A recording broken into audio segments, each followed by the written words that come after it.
مرحبا وأهلا بكم في برنامج داخل واشنطن. معكم مضيفكم روبرت ساتلوف. أوشك 2015 على الانتهاء. الصعيد السياسي كان واحدا من أغرب الأعوام في التاريخ الحديث. الحزب الذي أدت ما يكون في حالة من الارتباك والفوضى، وهو الحزب الديمقراطي، يتجه صوب تتويج مرشحته الرئيسية هيلاري كلينتون وزيرة الخارجية السابقة. على النقيض من ذلك، الحزب الذي أدت ما يكون هادئا ومنظما ومرتبا، وهو الحزب الجمهوري، يحتم كل القواعد السياسية. في الكونغرس أقال الجمهوريون زعيمهم رئيس مجلس النواب، رغم أنه كادهم إلى النصر. وفي السباق الرئاسي يقود الحزب الملياردير دونالد ترامب، الذي يؤمن فيما يبدو أن الكراهية استراتيجية ناجحة. هل سيمضي 2016 على هذا النحو الغريب؟ وماذا يخبئه لنا من مفاجآت جديدة؟ لمناقشة أبرز العناوين السياسية لعام 2015 وما تحويه أجندة 2016، يسرني أن أرحب باللجنة التي تضم خبيرينا السياسيين نورمان أورنستين وستيف كليمنز.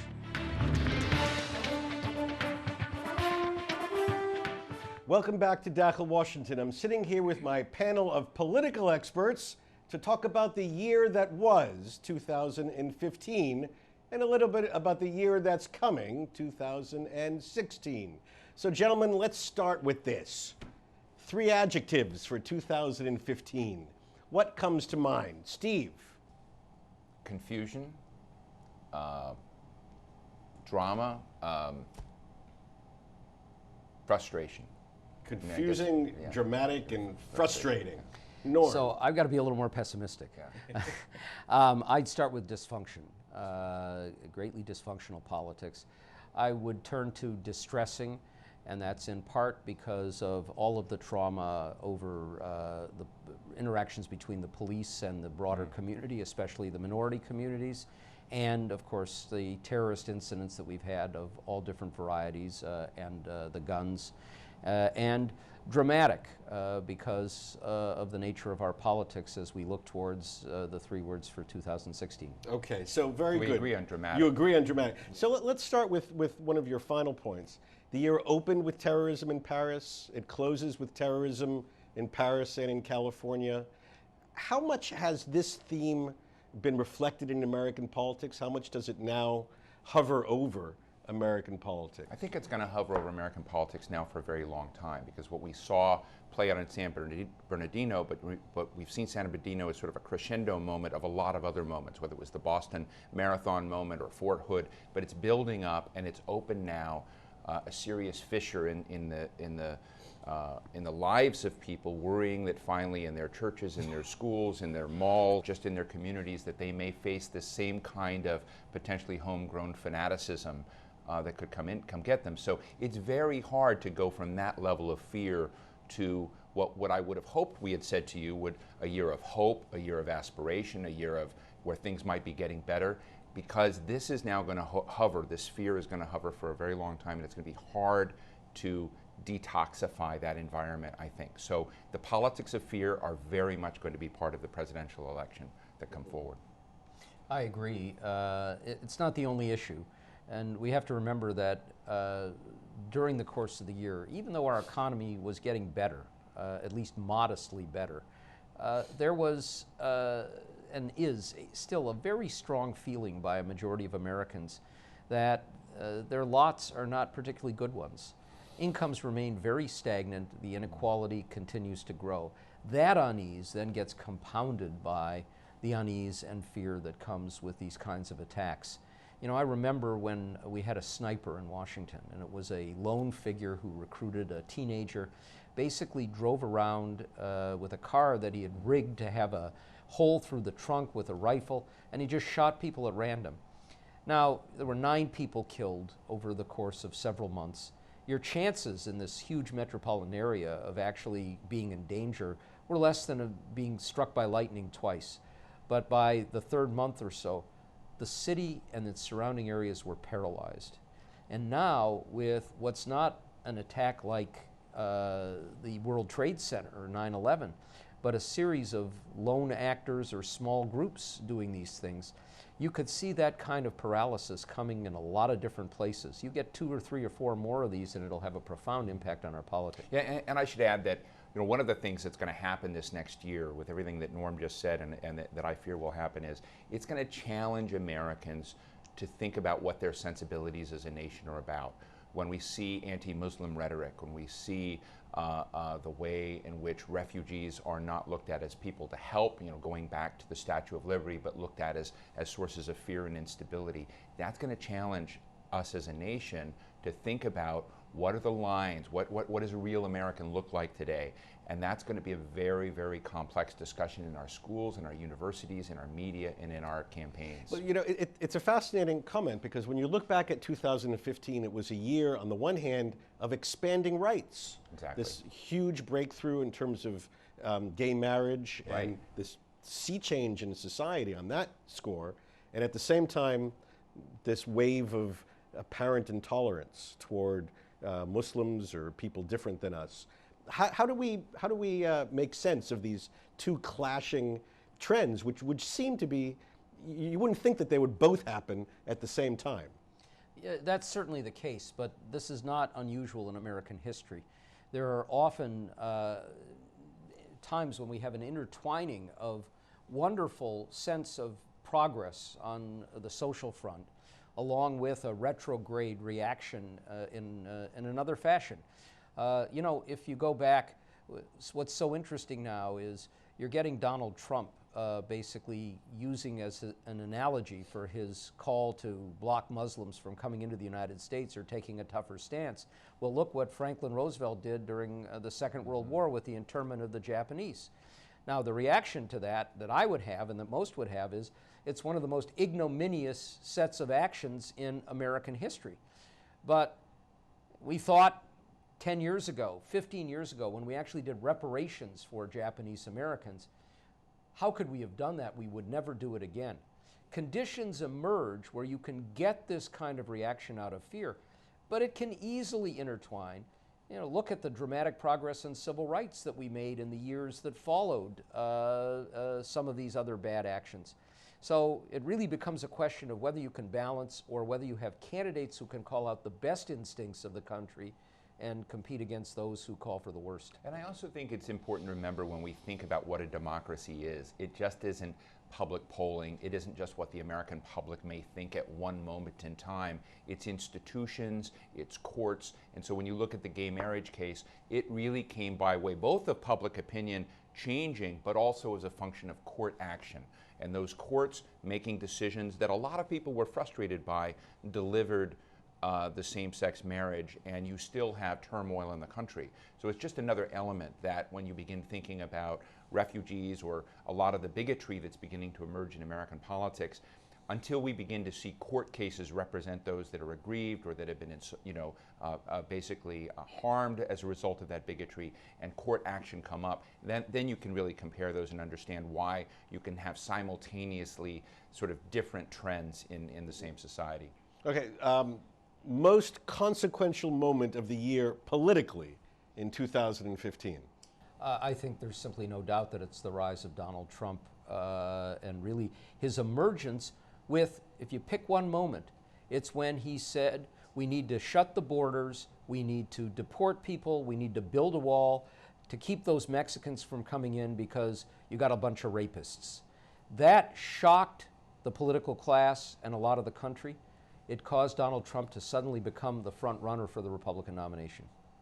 I would say I agree with Norm, and I think that is just such a frame that you can't understand last year without looking at the rise of Trump. But I want to finally say something more hopeful, which is what you were, that basically the Supreme Court decision on same-sex marriage was an unbelievable strategic step forward in a new raft of civil rights questions. And so I'll put a more hopeful, positive spin that something good did happen last year, despite the rise of. So for you, is Yeah. Justice Kennedy the most consequential figure in American Absolutely. politics? I think Justice Kennedy has been out there on a number of key cases, and this was one. I happened to see him recently, and he is someone who knows exactly what he was doing, the consequence of it, and he is an individual we don't often talk about, but he had massive impact on rights in this country. And looking at again how you can have two sides of the same coin. Justice Kennedy was the author of the Citizens United decision.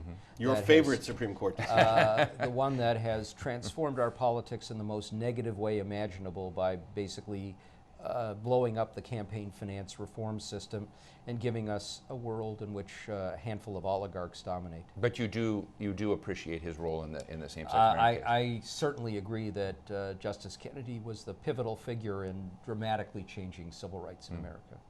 When if we take the Trump phenomenon and put it aside for a moment, who emerged in 2015 to be a significant figure in a positive way that you didn't expect? I would have to say it's Pope Francis. It's not an American. We don't have many transformational figures in the world. In a positive sense, there's only one. There's nobody in the United States, in part because we have this populism that has continued to dominate in the aftermath of the financial crisis that makes all institutions come under challenge. Pope Francis, when he came to Congress and when he came to the United States, it was a stunning moment. And his capacity for getting us to think in the most hopeful way is, I think, a pivotal one for now and perhaps for the future, not just in the U.S., but around the world. You know, it's a very interesting question because I agree with Norm about the Pope, but at the same time, I think it's depressing that so few people come to mind in this country who typify that and represent it. There's surprises who went the other direction. I'm surprised on the political front that Jeb Bush, someone I thought had more capacity, was a reasonable, centrist, problem-solving, pragmatic guy with a heart, has imploded. And so he's someone I thought would have sort of saved the current Republican Party from the mess that it's in and didn't. So I can think of more people who were disappointments. Right, you're answering my biggest letdown questions. Great. Well, but, so he's my but biggest letdown. give us some hope. Out there beyond, I mean, who is I think a positive, a potential It's a positive depressing figure? time. I'm very, and I wouldn't say depressed, but in the Democratic Party, we're going to see the coronation of Hillary Clinton. Hillary Clinton has a lot of strengths. I don't happen to think that she has that secret sauce of great presidents, and maybe hopefully I'm wrong. But when you see that you're bringing along names that we've known and seen for a very long time, they're not particularly surprising, they're not particularly mind-stretching, giving us, a great sense of possibility and difference in the future. That's what's missing. What we're missing is what Obama represented in 2008. There's just very few people that come to mind along. Okay, we'll come back in a moment. Maybe there's an American that Norm can think of, and certainly our list of letdowns is long enough. We'll come back in just a moment and get into this.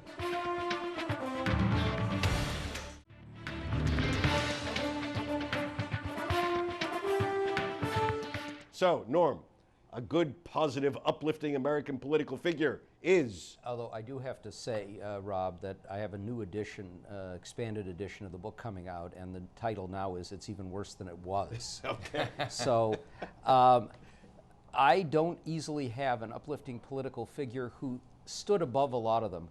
But what I would say is there are problem solvers. There are people in the American political system, whatever their ideology, whose goal is to try to make things a little bit better.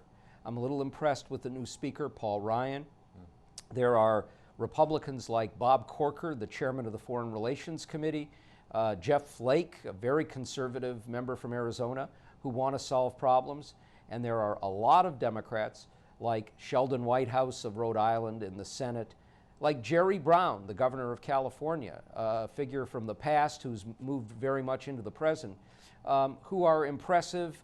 Fortunately, despite the great dysfunction in our politics, we've still got some positive role models. Can I throw in just one thing? You know, let's broaden what we mean by political or having impact, because the people that are having impact who are creating positive aspirations in the country are not politicians. Tim Cook of Apple, Elon Musk of Tesla and SpaceX, Sheryl Sandberg, who wrote the book Lean In about women and women empowerment, who's the chief operating officer at Facebook, Mark Zuckerberg of Facebook, who has just had a child and committed 99% of his wealth to charity. Those people that are technologists are having great political impact, and what's interesting is they're setting the aspirations for what the country might do. It's sort of an interesting comment on how bleak Washington is, but how hopeful others that are helping to shape society, shape the way we live, are having a very positive impact in ways that need to be part of the conversation. That's a good point, and you can't leave that without talking about Bill and Melinda Gates, who really started that process and have had a huge impact around the world. Okay, now earlier Steve jumped the gun on biggest letdown of the year, gave us Jeb Bush. Do you have a biggest letdown of the year? I don't really have a biggest letdown of the year. There haven't been political figures who I thought would emerge in a big way who faltered dramatically. You have such low expectations to start. Well, yeah, I mean, that's a part of it, because there are very impressive figures, for example, on the Republican side. John Kasich, the governor of Ohio, who really is a compassionate conservative of the old sort, who haven't done very well, but given what we know about the state of the modern Republican Party, there's no great surprise there. And on the Democratic side, you know, for a lot of people, Joe Biden's decision not to enter the race, which I thought would be the way it would go because of the enormous tragedy he suffered with the loss of his son, was a letdown. But you know, the Democratic race has gone about the way that I expected.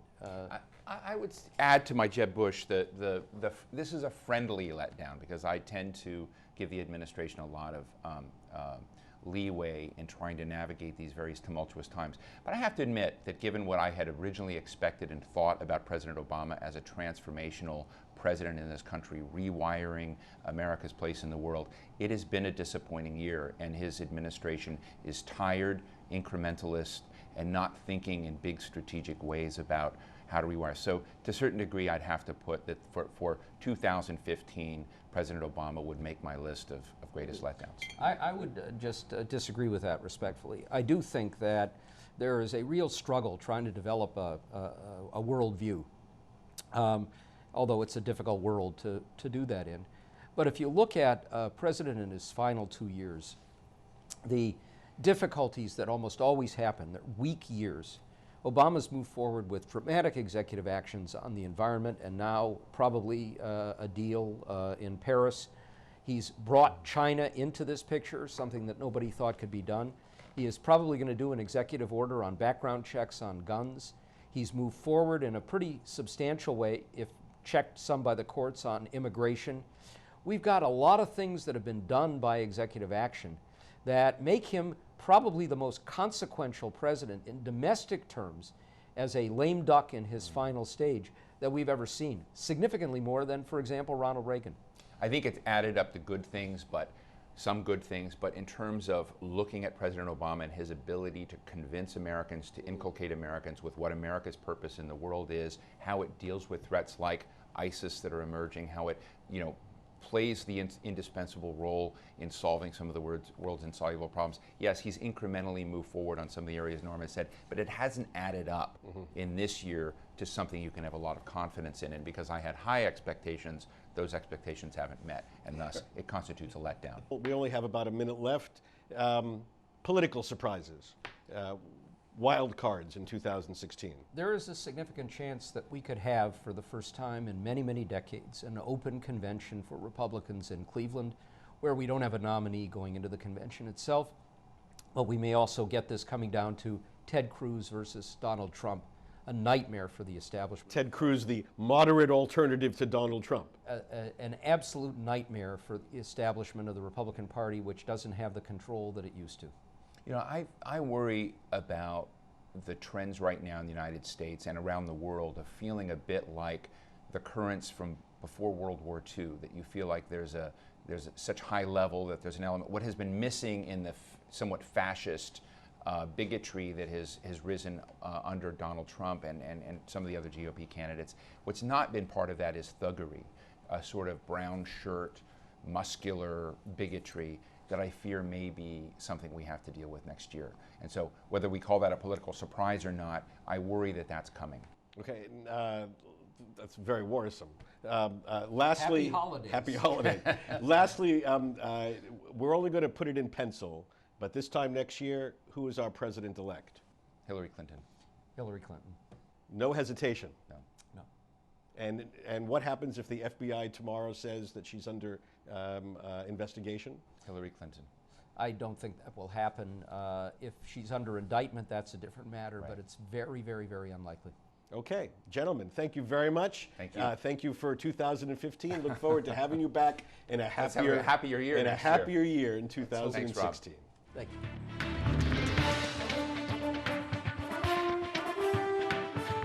بهذا نصل إلى نهاية هذه الحلقة من برنامج داخل واشنطن. إذا كانت لديكم أي استفسارات أو تعليقات حول هذه الحلقة وخاصة حول دور الهجرة والدين في السباق الرئاسي، أرجو أن تراسلوني مباشرة على عنوان البريد الإلكتروني التالي insidewashington@alhurra.com. معكم روبرت ساتلوف. شكرا لكم وإلى اللقاء.